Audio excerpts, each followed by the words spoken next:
शब्द पढ़े, और शब्द कितने होते हैं? दो प्रकार के होते हैं, ठीक है। एक को कहते हैं विकारी और एक को कहते हैं अविकारी। विकारी और अविकारी। देखो अविकारी जो शब्द होते हैं या विकारी शब्द होते हैं, तो विकारी तो वो होते हैं जो लिंग वचन काल पुरुष आदि से प्रभावित हो जाते हैं, परिवर्तन हो जाता है, तो उसमें तो संज्ञा सर्वनाम विशेषण और क्रिया आ जाएंगे चार, ठीक है। अविकारी वो होते हैं जिसके अंदर क्या होता है, जो लिंग है, वचन है, पुरुष है, काल है आदि से अपरिवर्तित करते हैं, ठीक है। ये हो गए विकारी। अविकारी है, इनकी संख्या होती है चार। कितनी होती है इनकी? चार। इसमें पहला होता है क्रिया विशेषण। क्या होता है? क्रिया विशेषण होता है। दूसरा होता है समुच्चय बोधक। समुच्चय बोधक, यह हो गया दूसरा। तीसरा होता है संबंध बोधक। संबंध बोधक हो गया। और चौथा हो जाता है विस्मयादि बोधक। विस्मयादि बोधक, ठीक है। ये चार, इन चारों में से जो आज अपना टॉपिक रहेगा वो क्या है? क्रिया विशेषण। किसी भी कंपटीशन के अंदर की तैयारी करते हैं आप, तो विकारी और अविकारी यह आपको जानना जरूरी होगा। जब तक ये चारों नहीं आएंगे, चार विकारी और चार अविकारी, हिंदी में ही समझ में आएंगे, ठीक है। हिंदी का यहाँ से बेस है। तो मैंने इस YouTube पर संज्ञा सर्वनाम विशेषण और क्रिया चारों टॉपिक चढ़ा दिए, और अब यह आपका क्रिया विशेषण है टॉपिक, ये आपके सामने। देखो क्रिया विशेषण क्या है? क्रिया विशेषण है जो क्रिया की विशेषता बताए। क्या बताए? क्रिया की विशेषता बताते हैं, उसको अपने क्रिया विशेषण कहते हैं, ठीक है। अब क्रिया की विशेषता कैसे बताई जाती है? तो मान लीजिए मैंने ऐसे कहा, मान लो मैंने ऐसे कहा, क्या कहा कि सुमन अभी आई है, ठीक है। क्या कहा कि सुमन अभी आई है। अब ये अभी आई है आना क्रिया है, उसकी विशेषता क्या है? अभी, ठीक है। मैंने कहा राम कम बोलता है, कम बोलता है, तो राम कम बोलता है, बोलना क्रिया की विशेषता है, वह कम है, ठीक है। अब मैंने कहा राधा धीरे चलती है, राधा धीरे चलती है। अब चलना की विशेषता क्या है? कि वह धीरे है, तो ये धीरे, कम और अभी क्या क्या हो गए? क्रिया विशेषण। अब अपने बात करते हैं कि जो क्रिया विशेषण है इसके भेद होते हैं कुछ। तो क्रिया विशेषण के कितने भेद होते हैं? अविकारी है, इसके भी चार भेद होते हैं, और क्रिया विशेषण है, इसके भी चार भेद होते हैं, ठीक है। चार भेद में नंबर एक बात करते हैं अपने, तो वो है अपना कालवाचक क्रिया विशेषण, ठीक है। अब इसको आप पढ़ेंगे ना, तो कालवाचक क्रिया विशेषण क्या आएगा? जो क्रिया की, किसकी? क्रिया की काल या समय से संबंधित विशेषता बताए। किसकी बताए? क्रिया की काल या समय से संबंधित विशेषता होता है, क्या हो जाएगा?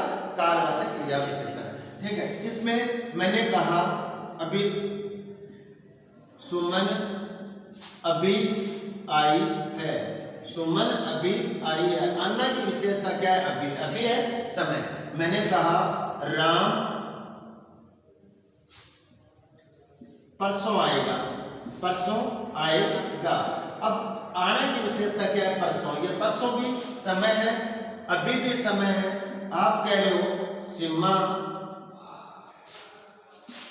कल तक आ जाएगी या आएगी, कुछ भी लिखो आप। तो ये जो कल तक आया है, ये क्या है? कल समय। वह दोपहर को घूमने जाएगा, तो घूमने से पहले क्या लिखा? दोपहर। तो दोपहर जो है ये सब इसकी घूमना, चलना, आना, जाना। अब क्रिया क्या होती है? आना, जाना, घूमना, उठना, बैठना, यह सब क्रिया है। उससे पहले जो शब्द लिखा जाएगा तो वो क्या हो जाएगा? क्रिया विशेषण हो जाएगा। अब बात करते हैं अपने आगे की, कि आगे दूसरा जो इसका पार्ट्स बनता है वो बनता है स्थानवाचक क्रिया विशेषण। देखो स्थानवाचक क्रिया विशेषण क्या होता है, जो क्रिया की स्थान या समय से, स्थान या जगह से संबंधित विशेषता बताते हैं। तो जो क्रिया की स्थान या समय से संबंधित क्या बताते हैं, विशेषता बताते हैं, वो सब स्थानवाचक क्रिया विशेषण। अब इसके अंदर स्थान क्या होता है, जैसे मैंने कहा आप यहां बैठो।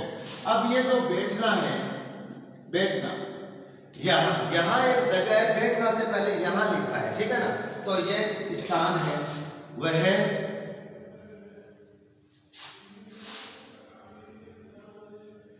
पीछे मुड़ा, मान लो मैंने ऐसे लिखा, मुड़ना क्रिया हुई, पीछे क्या हुआ, स्थान हुआ, ठीक है ना। तुम आगे चलो, मैंने लिखा तुम आगे चलो, आगे क्या है, स्थान, ठीक है ना। तो वह दाएं देख रहा है, देखने की विशेषता क्या है, मैंने कहा वह दाएं देख रहा है, ठीक है ना, ऐसे लिख दिया। मान लो देखना से पहले क्या लिखा, दाएं, तो दाएं बाएं आगे पीछे ये सब स्थान है, तो ये सब इससे पहले आगे ना, तो ये स्थानवाचक क्रिया विशेषण हो जाएंगे। आगे समझ, ठीक है। नेक्स्ट अब बात करते हैं अपना तीसरा जो रूप है उसको अपने क्या बोलेंगे, तीसरा उसका है परिमाणवाचक क्रिया विशेषण। देखो परिमाणवाचक क्रिया विशेषण है, ये क्या होते हैं, जो क्रिया की कम या ज्यादा, क्रिया की कम या ज्यादा संबंधित विशेषता बताएं, अधिकता न्यूनता संबंधित विशेषता बताएं, तो वो परिमाण है। वैसे परिमाण शब्द का अर्थ क्या होता है, नापतोल होता है, ठीक है ना। तो अब अगर मैं कहूं, जैसे कहूं कि प्रियंका कम बोलती है, प्रियंका कम बोलती है, तो ये बोलना से पहले कम लिखा है, कम नापतोल है बोलने का।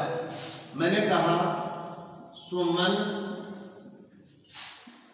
धीरे चलती है, आप चलना लिख दो, चाहे, अच्छा मैंने कहा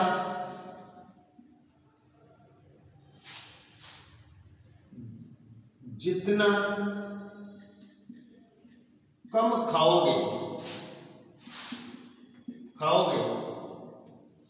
उतना ही फायदा है, ठीक है। वाक्य लिखा है, आप मैं से नहीं कर रहा हूं आपसे कि आप कम खाओ, ठीक है, आप पेट खाना, लेकिन जितना कम खाओगे, ये कम खाना की विशेषता है। अच्छा आप कह लो कि घोड़ा है वो तेज चलता है, घोड़ा तेज चलता है, चाहे आप चलना की जगह दौड़ना कर सकते हो।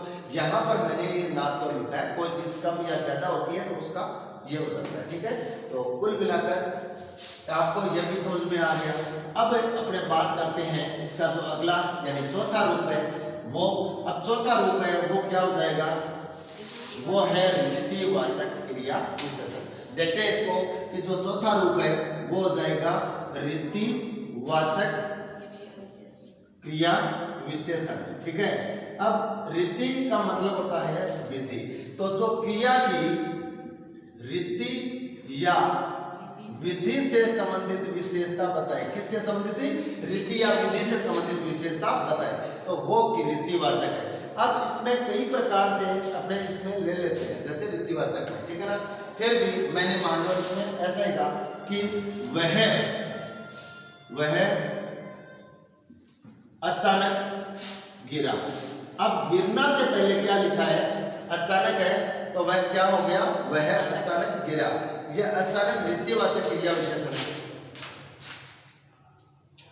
अचानक क्या है, रीतिवाचक क्रिया विशेषण। अच्छा उसने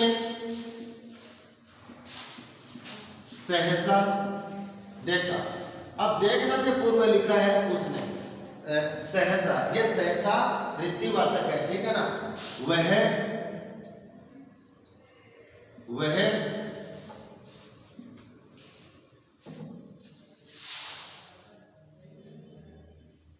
जल्दी से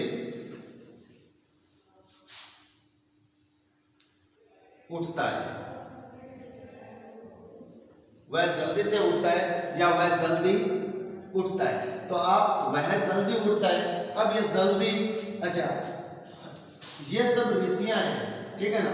अच्छा मैं उसने घटाघट पानी पी लिया, ठीक है। वह इस कार्य को फटाफट करता है। कुल मिलाकर आप इसमें देख लो, घटाघट है, फटाफट है,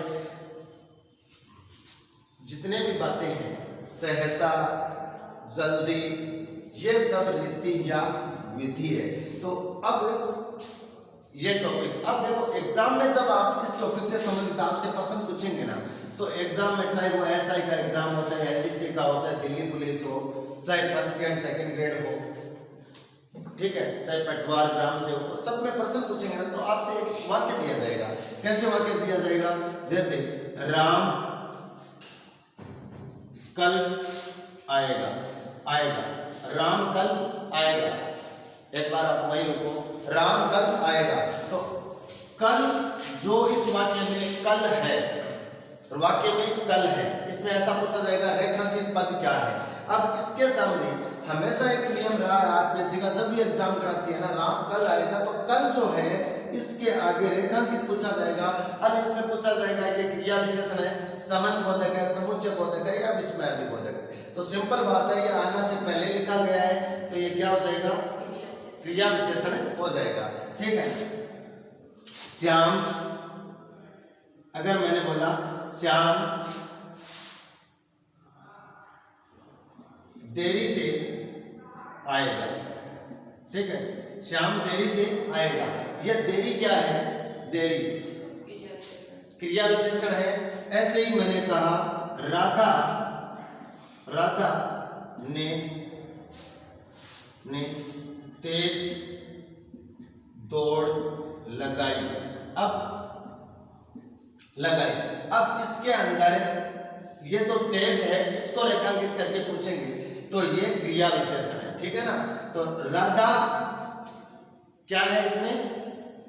संज्ञा, दौड़ना क्रिया, लगाना क्रिया, यानी जब मुख्य क्रिया और सहायक क्रिया एक साथ आ जाती है ना, तो अगर मैं क्रिया के अंदर बात करूं तो ये जो वाक्य है ना, दौड़ लगाना है ना, तो ये संयुक्त क्रिया बन जाती है। ऐसे आना क्रिया है, इसमें आएगा क्रिया है, राम संज्ञा है और श्याम संज्ञा है। कुल मिलाकर आज का जो ये टॉपिक है ये पूरा कर लिया।